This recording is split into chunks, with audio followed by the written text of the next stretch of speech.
Por volta dos anos 70, o mundo já havia se recuperado economicamente dos impactos causados pela Segunda Guerra Mundial. Enquanto países da Europa e os Estados Unidos começavam uma expansão tecnológica, alguns arquitetos enxergavam a necessidade de expressar esse momento em grandes edifícios. Foi então a partir daí que a arquitetura high-tech surgiu. Hoje em dia, ela é sinônimo de evolução e sustentabilidade. Mas o que de fato é a arquitetura high-tech? Bom, high-tech é uma abreviação de High Technology, que significa alta tecnologia. Consiste no uso de materiais e técnicas construtivas avançadas. Ela fez parte do modernismo tardio, que propôs algumas mudanças referentes ao que vinha sendo praticado até então pela arquitetura moderna. Esse movimento teve bastante força na Inglaterra, nos Estados Unidos e na França e trouxe consigo uma visão otimista do capitalismo e também da indústria, fazendo referência à tecnologia e à importância da máquina na construção civil. O primeiro edifício baseado nesses conceitos foi o Centro George Pompidou, que foi projetado por Renzo Piano e Richard Rogers entre os anos de 1971 e 1977.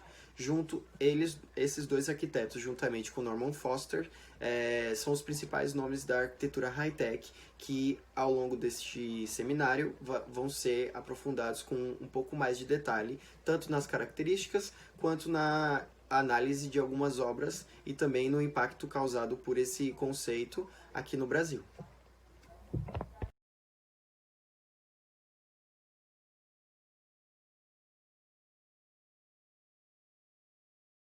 Quais são as características da arquitetura high-tech?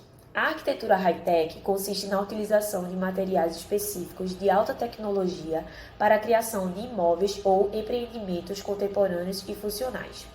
A ideia de incluir a tecnologia na arquitetura tem como principal objetivo facilitar os processos e os sistemas técnicos, como elétricos, hidráulicos, de circulação e climatização.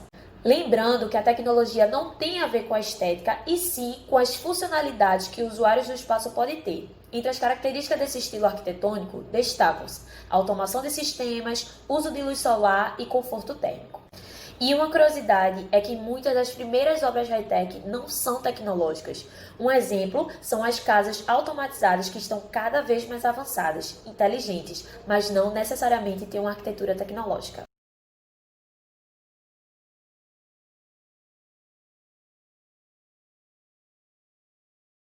O conforto térmico e a sustentabilidade. A preocupação com a sustentabilidade tem crescido no mundo todo, o que fez com que alguns arquitetos passassem a sugerir soluções sustentáveis. Assim, a arquitetura high-tech evoluiu e hoje é sinônimo de avanço na forma como as pessoas interagem com o espaço e é relacionada às cidades inteligentes. Um exemplo é a Academia de Ciências da Califórnia de Renzo Piano, construída entre 2000 e 2008. O arquiteto incluiu no projeto sistemas de aberturas de janelas e claraboias que são acionadas automaticamente para causar a entrada de luz solar e ventilação natural dos espaços.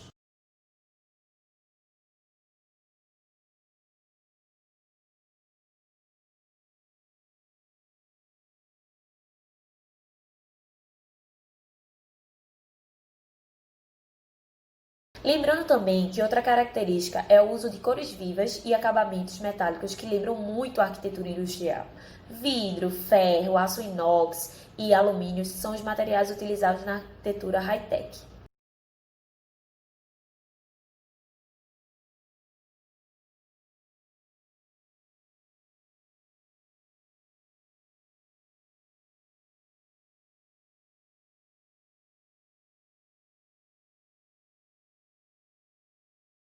Iniciando os exemplos de arquitetos que exploram a arquitetura high-tech, temos Norman Foster.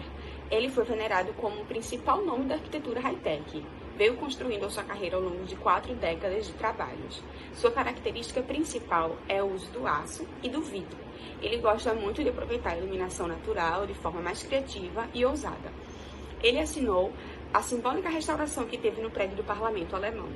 E, recentemente, fechou parceria com Steve Jobs, onde ele participou da criação do projeto para o Apple Park, que desde 2017 é a sede global da Apple na Califórnia.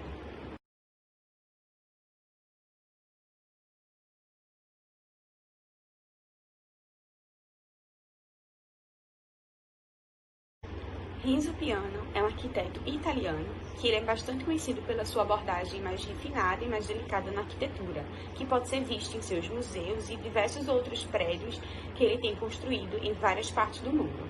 O sucesso bateu a porta cedo. Aos 34 anos, Renzo Piano, juntamente com o arquiteto Richard Rogers, ganharam um concurso para o projeto do Centro de Pompidou, em Paris.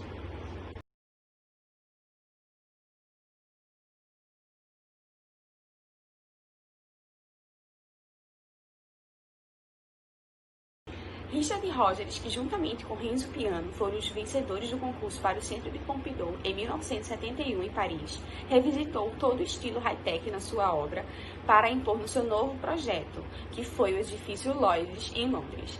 Ele também dedicou o resto da sua carreira para as partes mais amplas da arquitetura, como sustentabilidade e urbanismo.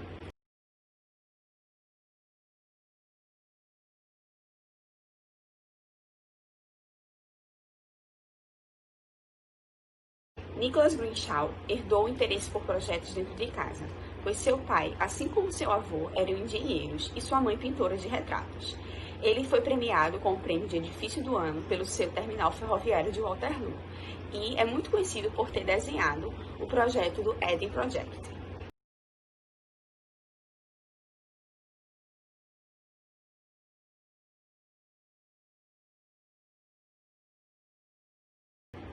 Jean Nouvel é um arquiteto com fama de megalomaníaco, que é uma característica de pessoas que têm plena certeza sobre a sua relevância.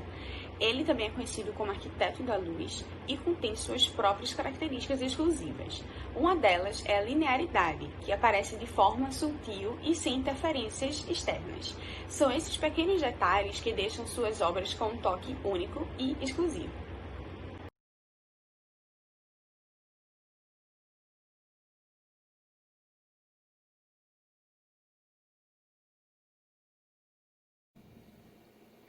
É um estúdio de design com sede em Nova York que integra a arquitetura, as artes visuais e as artes performáticas. Foi fundado em 1981 e ganhou destaque por meio de projetos experimentais e provocativos, como na Expo Suíça de 2002 e o Instituto de Arte Contemporânea de Boston. Hoje, o estúdio é um dos mais influentes e um dos mais conhecidos internacionalmente.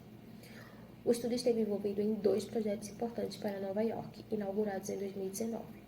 O The Shed, que é o primeiro centro multi-artes projetado para encomendar, produzir e apresentar todos os tipos de artes cênicas, artes visuais e cultura popular.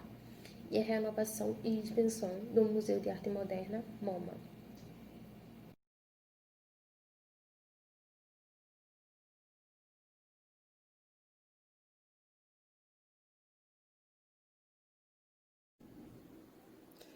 Então, o escritório BIC, ele foi fundado em 2006 e tem como proposta principal fazer com que as pessoas literalmente pensem grande.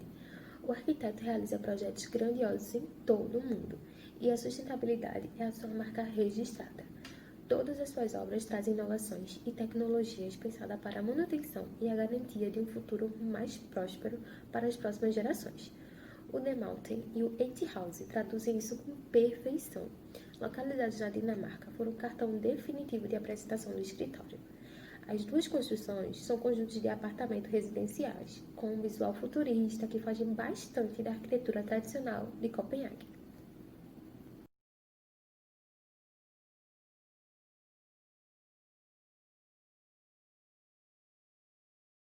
Agora vamos falar um pouquinho sobre algumas obras dos arquitetos citados anteriormente. Vamos começar com Norman Foster, e o prédio escolhido foi o Mary Axer, porque ele é uma das obras mais conhecidas do Norman.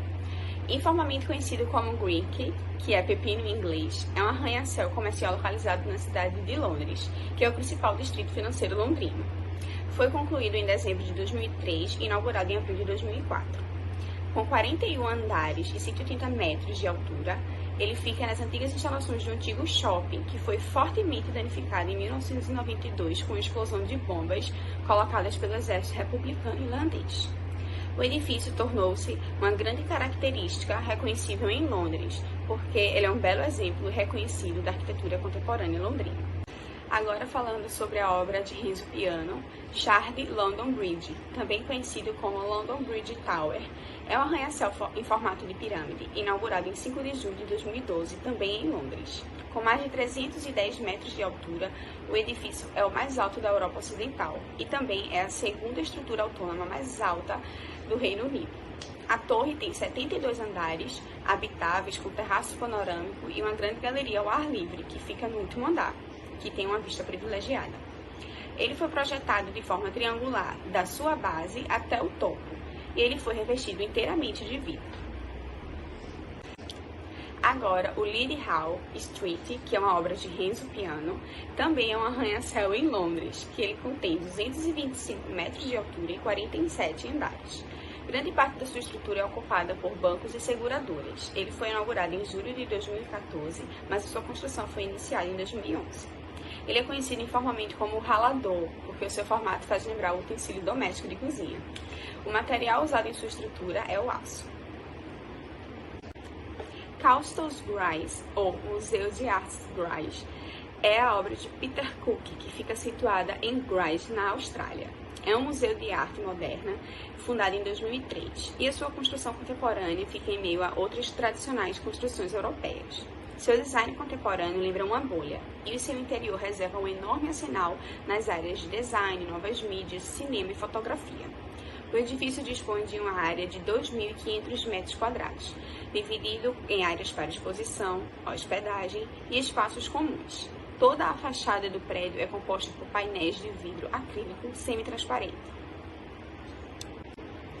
A Torre Glorious, antigamente conhecida como Torre Agbar de Jean Nouvel, é um arranha-céu com 38 andares que marca a porta de entrada do novo distrito tecnológico de Barcelona. A torre mede um total de 50.693 metros quadrados. É dividido em escritórios, instalações técnicas de serviço e inclui um auditório com cerca de 9.000 metros quadrados e um espaço de estacionamento. A construção custou cerca de 130 mil euros. Foi oficialmente inaugurada pelo rei Juan Carlos I em 16 de setembro de 2005. É uma das coleções de exemplos da arquitetura de alta tecnologia em Barcelona. A impressionante estrutura foi construída por concreto armado e a sua cobertura tem uma fachada de vidro. O Museu do Aço, de Nicholas Grishaw, originalmente conhecido como Museu de Acero, fica no México e é a restauração de um antigo forno abandonado no ano de 1960. Em uma nova ala, ele oferece um espaço adicional para galerias e museu. O seu museu narra a história industrial dessa cidade do norte, que durante grande parte do século XX era conhecido pela sua grande produção de aço. A restauração incluiu um elevador com cabines funiculares, de fabricação personalizada. O funicular sobe em média de 42 metros, permitindo os visitantes passear pelas passarelas externas originais de alto nível, que circulam em torno de todo o edifício. O edifício contém uma galeria de aço histórica, contém a galeria de aço contemporânea, salas de aula, um arquivo, restaurante e lojas de museu. Tem uma área total de 6.500 metros quadrados e foi inaugurado no ano de 2007.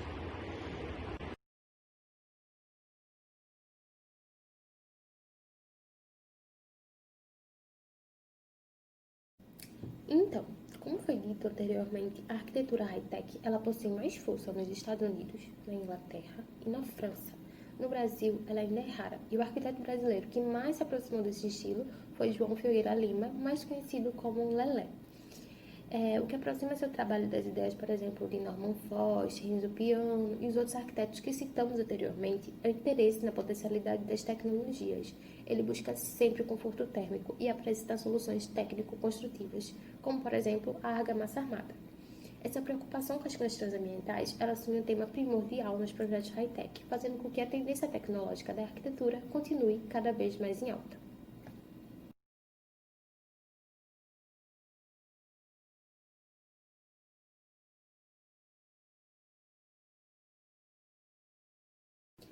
João Figueira Lima, ele nasceu, cresceu e se formou no Rio de Janeiro.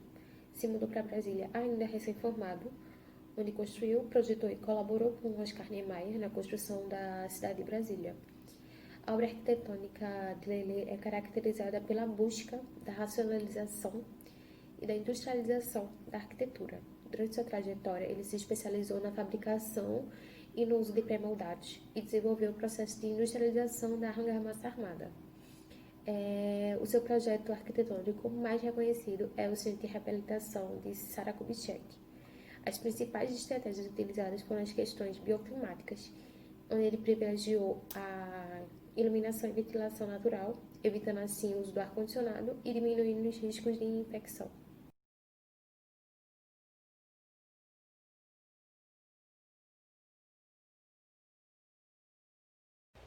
Com base em todas as informações que foram abordadas anteriormente nesse seminário, ainda é pertinente acrescentar que a arquitetura high-tech tenta incorporar uma série de ideais que os seus próprios praticantes consideravam refletir um espírito da época.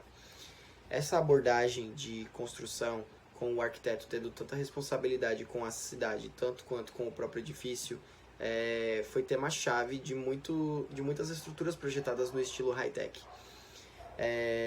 A utilização e a distribuição apropriadas dos espaços geralmente são componentes essenciais da teoria high-tech.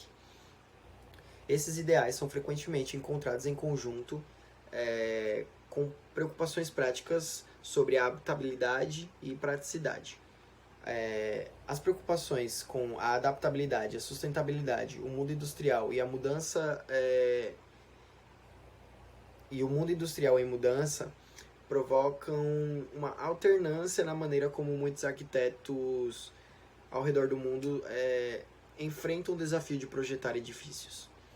Essas aplicações dos temas tecnológicos em edificações pretendem transmitir o espírito de ciência e progresso, embora a transparência e a honestidade dos materiais sejam muito valorizadas no estilo high-tech. Alguns projetos dessa corrente arquitetônica, podendo assim dizer, se esforçam para evocar uma sensação sempre dinâmica de movimento e de mudança. Adaptabilidade, como já foi dito, flexibilidade e abertura são alguns dos objetivos principais do estilo high-tech. Mostrar de forma óbvia, criativa, a natureza funcional dos elementos de serviço e comunicar claramente a natureza mutável dos espaços criados dentro deles são os objetivos principais da grande maioria dos edifícios high-tech.